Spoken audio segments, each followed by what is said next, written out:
Chapter 4 Kerrigan's first impulse, sudden as the thrill that leaped through him, was to cry out to the occupants of the unseen canoe. Words were on his lips, but he forced them back. They could not miss him, could not get beyond the reach of his voice, and he waited. After all, there might be profit in a reasonable degree of caution.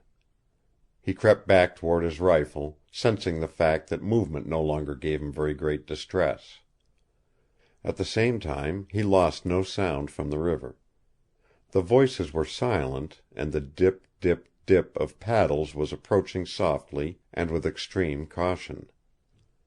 At last he could barely hear the trickle of them, yet he knew the canoe was coming steadily nearer. There was a suspicious secretiveness in its approach. Perhaps the lady with the beautiful eyes and the glistening hair had changed her mind again and was returning to put an end to him. The thought sharpened his vision. He saw a thin shadow a little darker than the gloom of the river. It grew into shape. Something grated lightly upon sand and pebbles, and then he heard the guarded plash of feet in shallow water and saw someone pulling the canoe up higher. A second figure joined the first. They advanced a few paces and stopped. In a moment a voice called softly, "Monsieur! Monsieur Kerrigan!" There was an anxious note in the voice, but Kerrigan held his tongue. And then he heard the woman say, "It was here, Bateese. I am sure of it." There was more than anxiety in her voice now. Her words trembled with distress. "Bateese, if he is dead, he is up there close to the trees." "But he isn't dead," said Kerrigan, raising himself a little. "He is here, behind the rock again." In a moment she had run to where he was lying, his hand clutching the cold barrel of the pistol which he had found in the sand, his white face looking up at her. Again he found himself staring into the glow of her eyes, and in that pale light which precedes the coming of stars and moon, the fancy struck him that she was lovelier than in the full radiance of the sun. He heard a throbbing note in her throat, and then she was down on her knees at his side, leaning close over him, her hands groping at his shoulders, her quick breath betraying how swiftly her heart was beating. "You are not hurt badly?" she cried. "I don't know," replied David. "You made a perfect shot. I think a part of my head is gone. At least you've shot away my balance because I can't stand on my feet." Her hand touched his face, remaining there for an instant, and the palm of it pressed his forehead. It was like the touch of cool velvet, he thought. Then she called to the man named Bateese. He made Kerrigan think of a huge chimpanzee as he came near, because of the shortness of his body and the length of his arms. In the half light he might have been a huge animal, a hulking creature of some sort walking upright. Kerrigan's fingers closed more tightly on the butt of his automatic. The woman began to talk swiftly in a patois of French and Cree. David caught the gist of it. She was telling Bateese to carry him to the canoe and to be very careful, because monsieur was badly hurt. It was his head, she emphasized. Bateese must be careful of his head. David slipped his pistol into its holster as Bateese bent over him. He tried to smile at the woman to thank her for her solicitude, after having nearly killed him. There was an increasing glow in the night, and he began to see her more plainly. Out in the middle of the river was a silvery bar of light. The moon was coming up, a little pale as yet, but triumphant in the fact that clouds had blotted out the sun an hour before his time. Between this bar of light and himself he saw the head of Bateese. It was a wild, savage-looking head, bound pirate fashion round the forehead with a huge Hudson's Bay kerchief. Bateese might have been old Jack Ketch himself, bending over to give the final twist to a victim's neck. His long arms slipped under David. Gently and without effort he raised him to his feet, and then, as easily as he might have lifted a child, he trundled him up in his arms and walked off with him over the sand. Kerrigan had not expected this. He was a little shocked and felt also the impropriety of the thing. The idea of being lugged off like a baby was embarrassing, even in the presence of the one who had deliberately put him in his present condition. Bateese did the thing with such beastly ease. It was as if he was no more than a small boy, a runt with no weight whatsoever, and Bateese was a man. He would have preferred to stagger along on his own feet, or creep on his hands and knees, and he grunted as much to Bateese on the way to the canoe. He felt at the same time that the situation owed him something more of discussion and explanation. Even now, after half killing him, the woman was taking a rather high-handed advantage of him. She might at least have assured him that she had made a mistake and was sorry. But she did not speak to him again.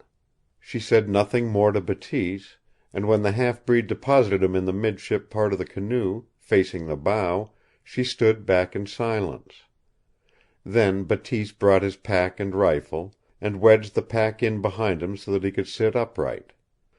After that, without pausing to ask permission, he picked up the woman and carried her through the shallow water to the bow, saving her the wetting of her feet.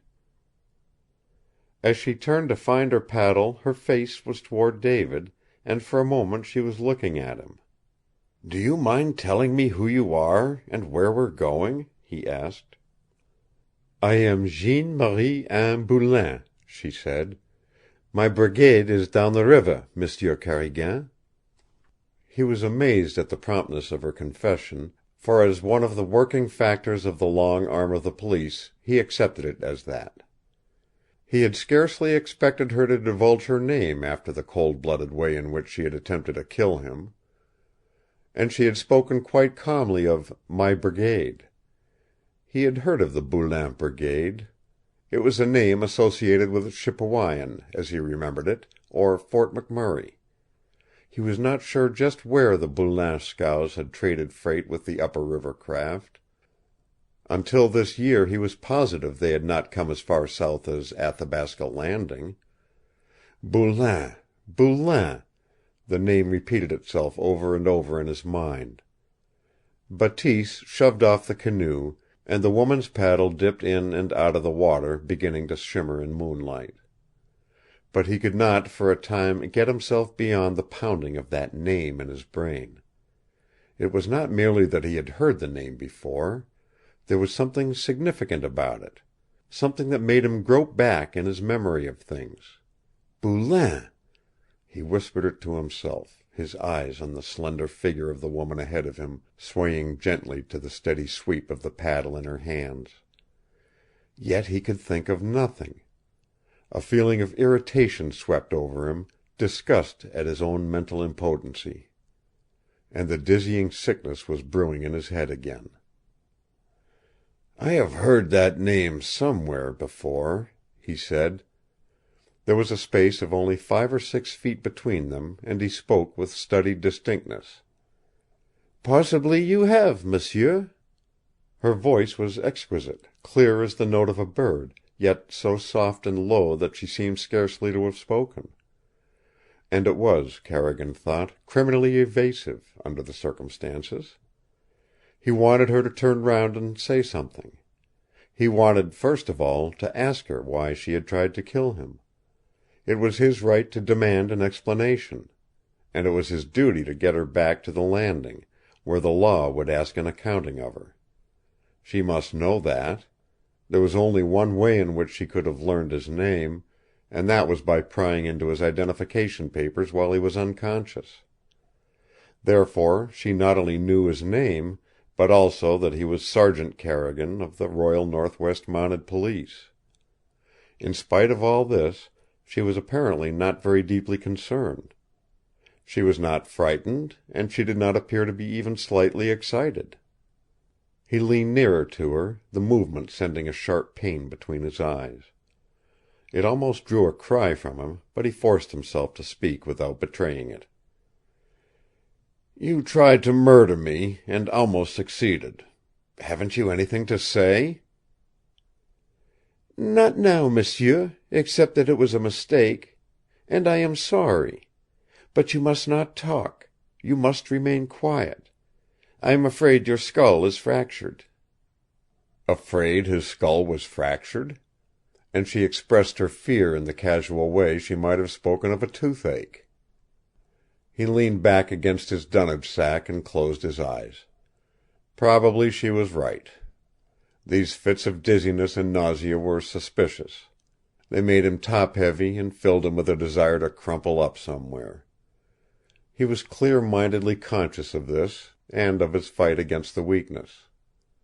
But in those moments when he felt better and his head was clear of pain, he had not seriously thought of a fractured skull. If she believed it, why did she not treat him a bit more considerately? Bateese, with that strength of an ox in his arms, had no use for her assistance with the paddle. She might at least have sat facing him, even if she refused to explain matters more definitely. A mistake, she called it, and she was sorry for him. She had made those statements in a matter-of-fact way, but with a voice that was like music. She had spoken perfect English, but in her words were the inflection and velvety softness of the French blood which must be running red in her veins. And her name was Jeanne Marie Anne Bulan. With eyes closed, Kerrigan called himself an idiot for thinking of these things at the present time. Primarily he was a manhunter out on important duty, and here was duty right at hand, 1,000 miles south of Black Roger Audemard, the wholesale murderer he was after. He would have sworn in his life that Black Roger had never gone at a killing more deliberately than this same Jeanne Marie Anne Bulan had gone after him behind the rock. Now that it was all over, and he was alive, she was taking him somewhere as coolly and as unexcitedly as though they were returning from a picnic.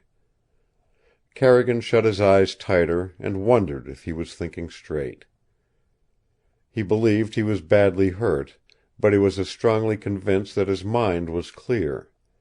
And as he lay quietly with his head against the pack, his eyes closed, waiting for the coolness of the river to drive his nausea away again. He sensed rather than felt the swift movement of the canoe. There was no perceptible tremor to its progress.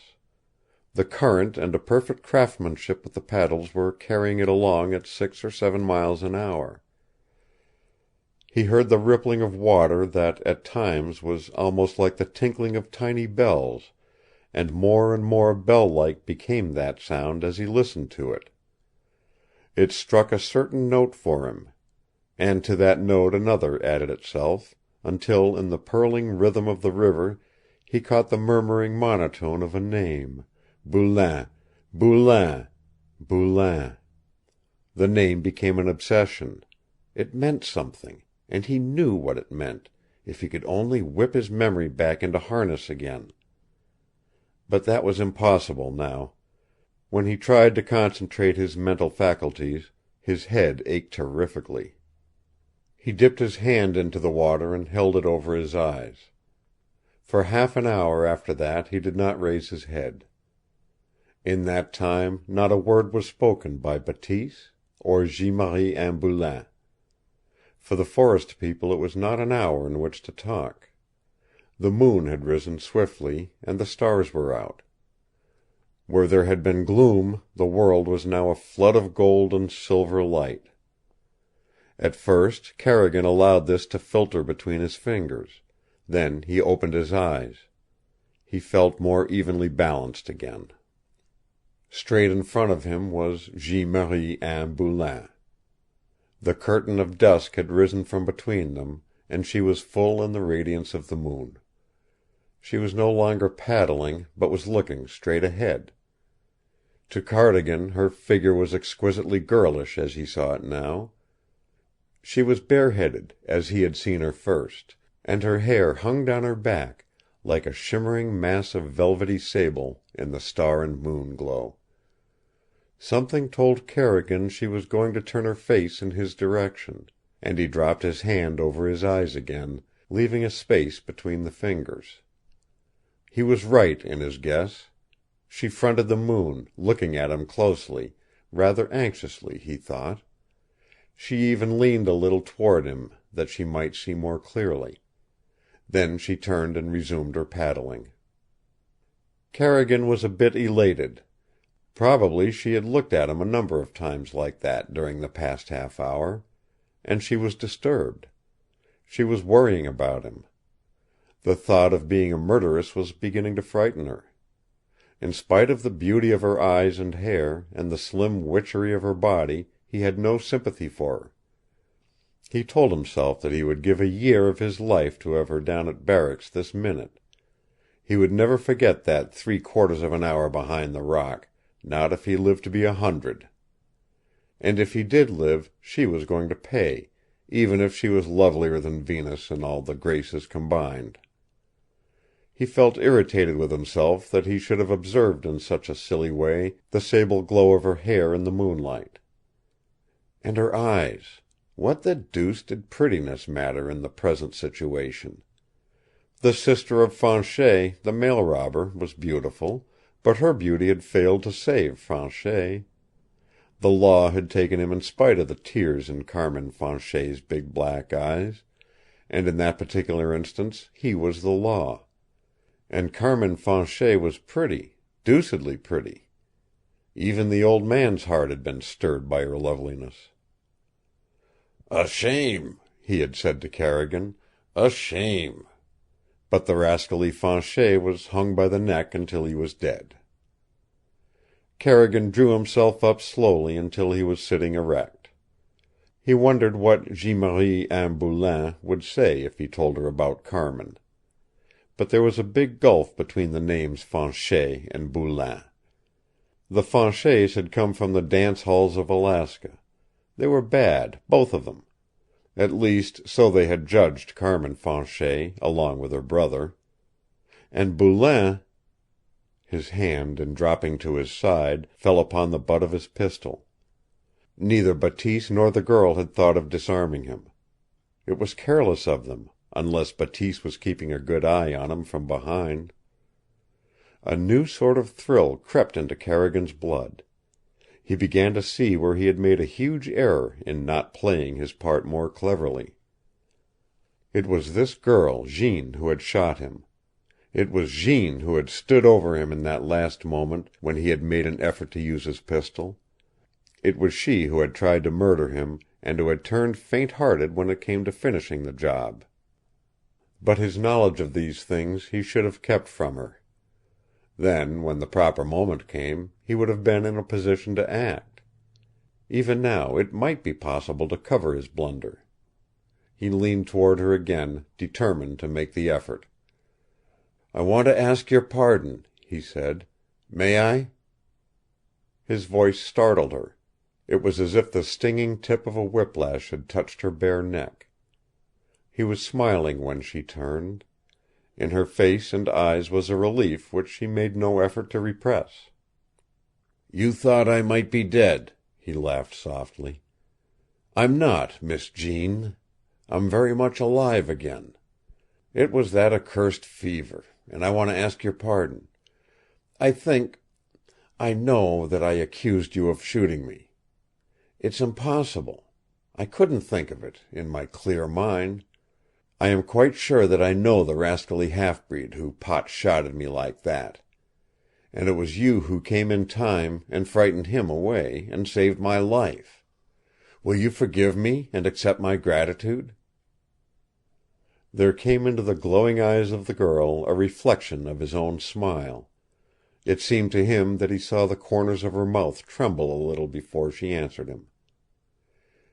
"I am glad you are feeling better, monsieur." "And you will forgive me for saying such beastly things to you?" She was lovely when she smiled, and she was smiling at him now. "If you want to be forgiven for lying, yes," she said. "I forgive you that, because it is sometimes your business to lie. It was I who tried to kill you, monsieur, and you know it." "But—" "You must not talk, monsieur. It is not good for you. Bateese, will you tell monsieur not to talk?" Kerrigan heard a movement behind him. "Monsieur, you will stop ze talk, or I break his head with ze paddle in my hand. came the voice of Bateese close to his shoulder. "Do I make the word plain so monsieur comprenne?" "I get you, old man," grunted Kerrigan. "I get you both." And he leaned back against his dunnage sack, staring again at the witching slimness of the lovely Jeanne Marie Anne Boulin as she calmly resumed her paddling in the bow of the canoe. Chapter 5. Recording by Roger Moline.